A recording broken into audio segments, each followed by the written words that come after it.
Employment या unemployment, ये दोनों चीजें अलग अलग होती हैं। अनएम्प्लॉयमेंट का मतलब ये होता है कि when a person is actively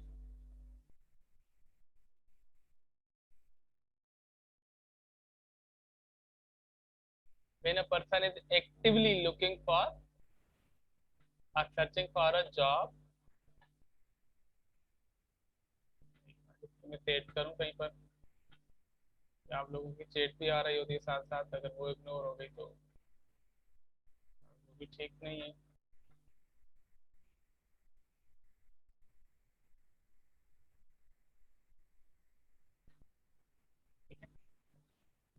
अब जिस तरह इन लोगों ने कहा है कि unemployment occurs when a person who is actively searching for employment but is unable to find work within a period of 1 week। यानी एक हफ्ते तक किसी बंदे ने सर्चिंग की जॉब की और एक हफ्ते के अंदर उसको जॉब नहीं मिली, उसको क्या बोलेंगे हम? अनएम्प्लॉयमेंट या अनएम्प्लॉयड पर्सन। देखें, अनएम्प्लॉयमेंट एक कॉमन चीज है और नॉर्मल हो चुकी है, और बच्चे बच्चे को भी पता है कि अनएम्प्लॉयमेंट होती क्या है। सही है? तो आप लोगों को भी पता होगा यकीनन, क्योंकि सब लोग आप बेरोजगार ही होंगे। अल्लाह ताला आपको बड़ी बड़ी नौकरियां दे और रोजगार के मौके दे। ठीक है, तो अनएम्प्लॉयमेंट क्या है? कि आप जॉब के लिए सर्च कर रहे हो लेकिन आपको जॉब मिले नहीं। क्या? जॉब के लिए सर्च कर रहे हो लेकिन आपको जॉब मिले नहीं। कितने अरसे में नहीं मिले? एक हफ्ते तक। ठीक है, तब जाके हम बोलेंगे कि अनएम्प्लॉयमेंट है या अनएम्प्लॉयड पर्सन है। सही है? एक हफ्ते तक नहीं मिले, सॉरी, एक हफ्ते के अंदर नहीं मिलती, तो ये क्या कहलाएगी? अनएम्प्लॉयमेंट। देखें, इसमें एक चीज की कमी है और वो पूरी होगी आगे जाके, मैं अभी से बता रहा हूँ। जब आप लोग इंडस्ट्रीज के अंदर होंगे या जब आप लोग कंपनीज के अंदर काम कर रहे होंगे या जब आप लोग यूनिवर्सिटी में इत्तेफाक अगर होता है और ये सब्जेक्ट्स पढ़ाने को जा रहे हैं, तो उस वक्त इसकी डेफिनेशन में एक चेंज आएगी, एक एडिशन आएगा। वो क्या है? वो ये है कि unable to find work and he has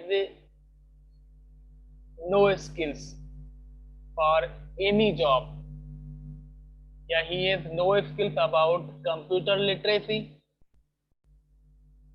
या he has no any know how about technology. ये एडिशन होने वाला है, ये आप 2 साल के अंदर 3 साल के अंदर देखेंगे अनएम्प्लॉयमेंट की डेफिनेशन के अंदर। जी सर, बिल्कुल। ठीक है, सर ये तो अब नीड बन गया ना लोगों का। स्ट्रिक्टली नीड बन गया है। एक चीज ये कंप्यूटर टेक्नोलॉजी। दूसरा, बहुत सारे फिलोसोफर्स हैं, वो ये कहते हैं कि अनएम्प्लॉयमेंट नहीं है, अनएम्प्लॉयमेंट कोई चीज है ही नहीं। सही है? असल में है अनएम्प्लॉयड पर्सन्स। वो फिर उसमें ये बात करने की कोशिश करते हैं कि लोगों को मौके दिए जाते हैं, जिस तरह आप लोगों को मौके दिए जा रहे हैं यूनिवर्सिटी के अंदर, हायर एजुकेशन के अंदर आप लोगों को एडमिशन दिया गया, और इस तरह गवर्नमेंट के टेक्निकल प्रोग्राम्स होते हैं और बहुत सारी चीज़ें होती हैं जिससे आपको इनकरेज किया जाता है कि आप आगे बढ़ें, चीज़ें सीखें, डेवलप करें, लेकिन बहुत सारे लोग उसका फ़ायदा नहीं उठाते। जिस तरह BPSYTP था, Benazir Bhutto Sheikh Youth Development Programme, उसके अंदर लोगों ने फ़ायदा नहीं उठाया उसका, लोगों ने सिर्फ उसको कमाने की हद तक यूज़ किया। ठीक है। तो एक बड़ा एक मेजर कंसर्न है अनएम्प्लॉयमेंट नहीं, ये अनएम्प्लॉयड पर्सन से लोग चेंज होना नहीं चाहते। सही है? लोग कुछ सीखना नहीं चाहते, आगे बढ़ना नहीं चाहते। लोग ये चाहते हैं कि चोरी का माल हो या ऐसे ही कोई फ्री का माल आ जाए और फिर उसको हम यूज कर लें, खा लें, पी लें, बस जिंदगी ऐसे ही गुजर जाए। असल में हमारे दरमियान अपनी जिंदगी का कोई विजन विजन कोई मिशन नहीं है। इसकी वजह से अनएम्प्लॉयड पर्सन बढ़ते जा रहे हैं। सही है? मौके तो एग्जिस्ट करते हैं ना यार। देखें, एक इंटरव्यू में या एक जॉब के लिए या एक कंपनी के अंदर 10 लोग जाते हैं इंटरव्यू के लिए। सही है? तो उनमें से एक को क्यों सिलेक्ट किया जाता है? एक तो चलो आपको लोग बोलते हैं कि यार वहां पर वैकेंसी एक होगी। दूसरी वजह क्या हो सकती है कि जो बाकी 9 लोग थे वो उसके काबिल ही नहीं थे। तो एम्प्लॉयमेंट अपॉर्चुनिटी तो है ना। सर रिक्वायरमेंट तो एक ही की थी ना। एग्जैक्टली एक ही की रिक्वायरमेंट है। ठीक है। दूसरा ये कि ये जो जितने हमारे ग्रेजुएट्स प्रोड्यूस हो रहे हैं उनको इनकरेज नहीं किया जाता कि आप अपना काम शुरू करें, अपना धंधा शुरू करें, अपना कारोबार शुरू करें। बाहर की कंट्रीज के अंदर होता है। सर अच्छा। आपकी आवाज़ नहीं आ रही। अभी आ रही अभी आ रही है आवाज? अभी आ रही है आवाज? हेलो? जी जी, अभी आ रही है आवाज? जी सर।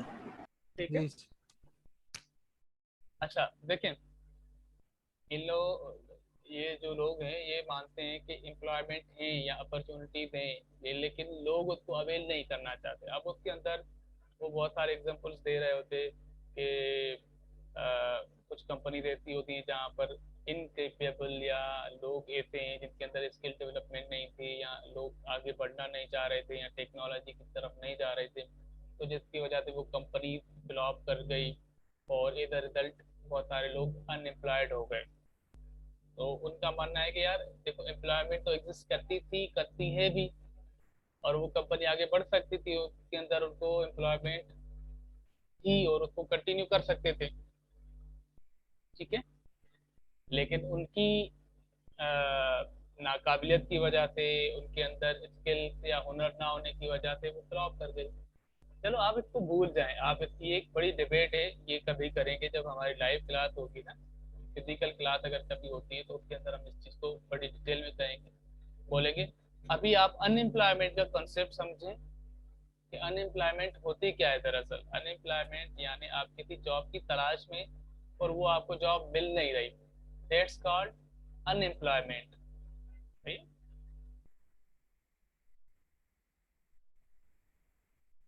और फिर इन लोगों ने एग्जांपल दी है कि अनएम्प्लॉयमेंट को किस तरह समझा जा सकता है और अनएम्प्लॉयमेंट कब कब होती है।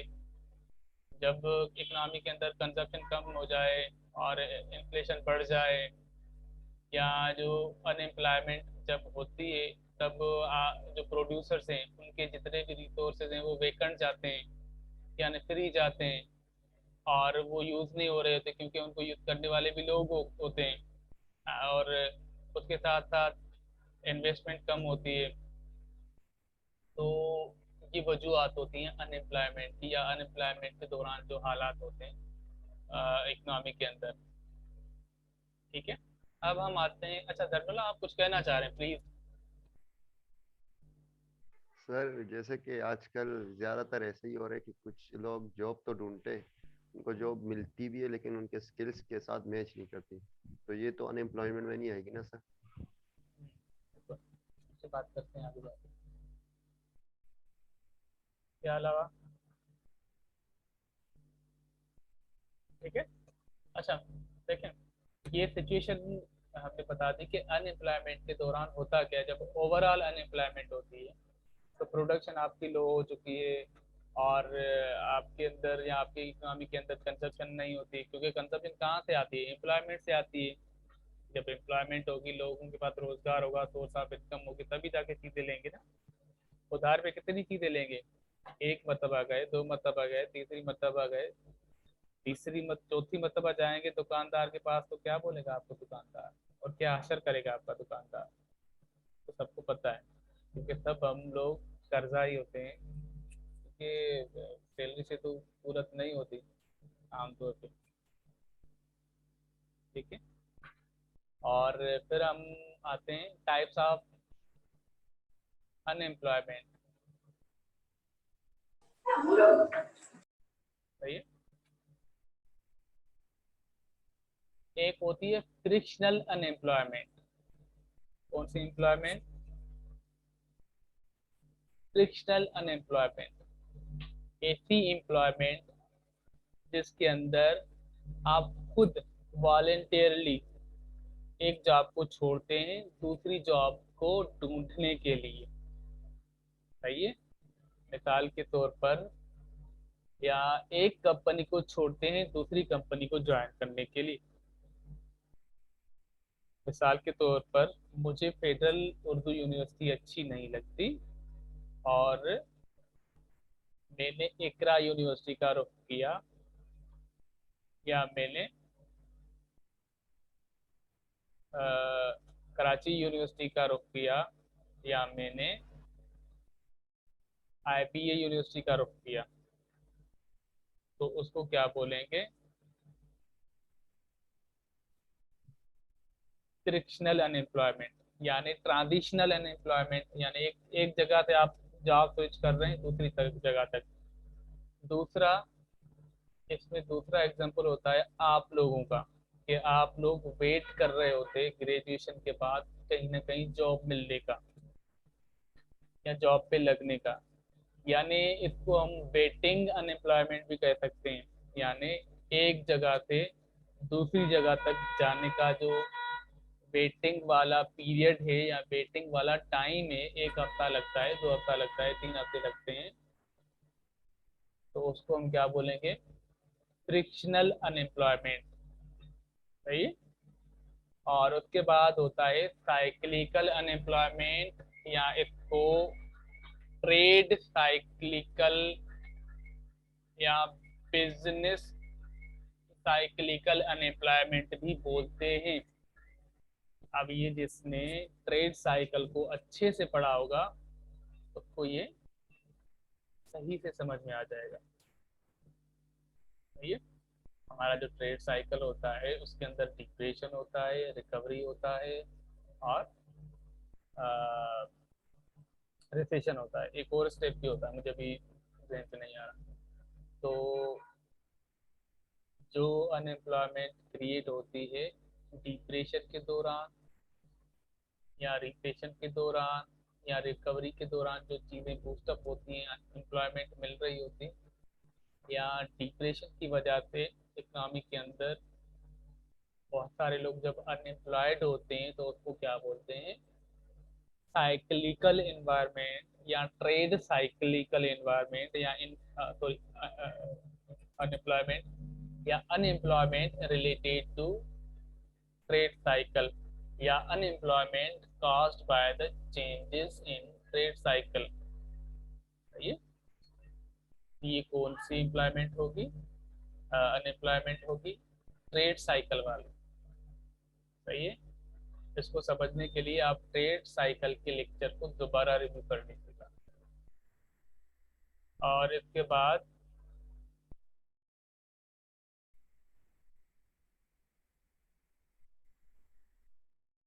Structural unemployment. स्ट्रक्चरल अनएम्प्लॉयमेंट में जब आपकी इकोनॉमी ट्रांजिशन के ऊपर चल रही होती है, ट्रांजिशन इन टर्म्स ऑफ कि आपकी इकोनॉमी पहले मैनुअल थी, अब डिजिटल हो रही है, अब टेक्नोलॉजिकल हो रही है। पहले जो आपकी मशीनरी थी वो मैनुअल थी, उसमें इतनी टेक्नोलॉजी नहीं थी। अब क्या है?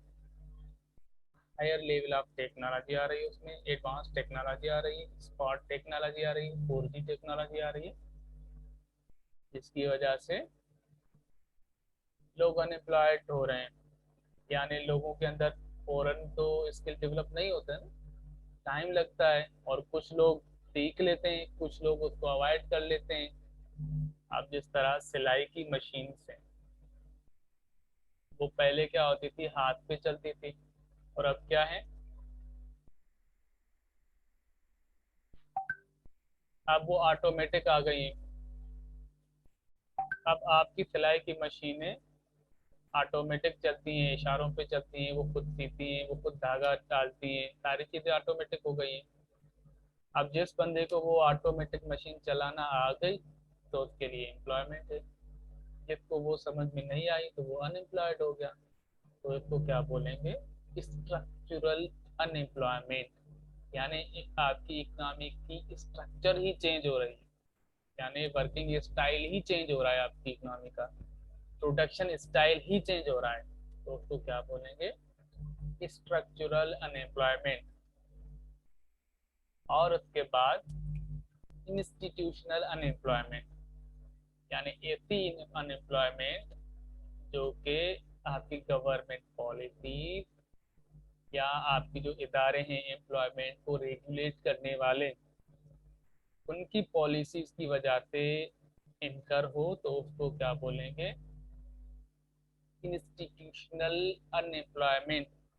अब यहाँ पर तो इतना नहीं है मसला, लेकिन बाहर की दुनिया में, जैसे कि अमेरिका है, बरतानिया है, वहाँ पर कालों और गोरों का मसला है, यहाँ पर भी मसला है। जिस तरह पाकिस्तान के अंदर पंजाबी और फिर सिंधियों का मसला होता है, ये सारे लोग झगड़ रहे होते हैं कि हमें जॉब नहीं मिलती, हमें जॉब नहीं मिलती। तो इसलिए गवर्नमेंट ने क्या किया कि सबका कोटा डेवलप कर लिया कि भाई आप लोगों का इतना कोटा होगा, हमारा इतना कोटा होगा, इनका इतना होगा, पठानों का इतना होगा, बलोचों का इतना होगा, उर्दू स्पीकर्स का इतना होगा। ठीक है। अब उसकी वजह से अगर किसी को एम्प्लॉयमेंट के मौके नहीं मिल रहे, मिसाल के तौर पर अपना सिंध की सीटें हैं फेडरल के अंदर, कोई 8 सीटें हैं, ठीक है। और पंजाब के अंदर, पंजाब की सीटें हैं कोई 10 सीटें या 12 सीटें मान लें, पॉपुलेशन के बेसिस पर बनती हैं। जब एक फेडरल ऑर्गेनाइजेशन, जहाँ जैसे कि फेडरल उर्दू यूनिवर्सिटी है, वो एक फेडरल ऑर्गेनाइजेशन है, तो वो सबको कोटा के बेसिस पर रखती है। अब अगर पंजाब के लोग, या मान लेते हैं कि चलो सिंध के लोग क्वालिफाई नहीं करते टेस्ट को, तो गवर्नमेंट को क्या करना होगा, मजबूरन 8 को उठाना होगा, जो बेशक केपेबल हो या ना केपेबल हो। या क्या करेगी गवर्नमेंट,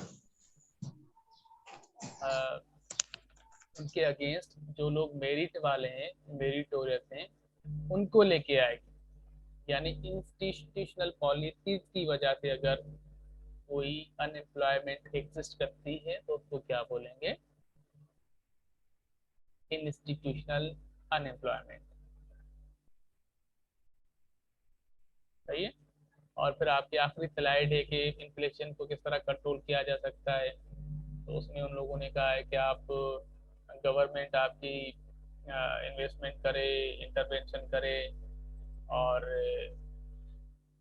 स्किल्ड लेबर हो आप लोगों के पास, जो कि चीज़ों को सही से सही करे और कम से कम वक्त के अंदर अपना क्वालिटी ऑफ वर्क प्रोड्यूस करे। ठीक है।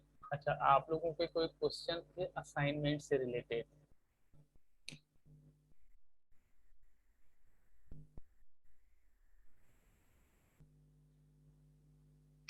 सर मैं पूछूं?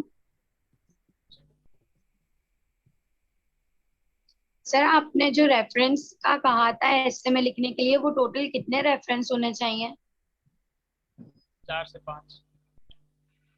अच्छा सर, तो आपने कहा था ना कि आपने अपनी वीडियो में एग्जांपल दी थी कि हम हार्वर्ड का जो है वो कहीं पे भी है ना फेक रेफरेंस जो है वो पुट कर सकते हैं। तो आपने जो हमें वीडियो सेंड की, मतलब शेयर की थी ना, तो उसमें जो आप जिस डेटा में पुट कर रहे थे उसमें ऑलरेडी कोई रेफरेंस मौजूद था, तो आपने उधर चेंजेस कर दी। लेकिन जहाँ से मैं कर रही हूँ ना, तो मैंने जिस वेबसाइट से या जहाँ से भी मटेरियल लिया है, तो सिर्फ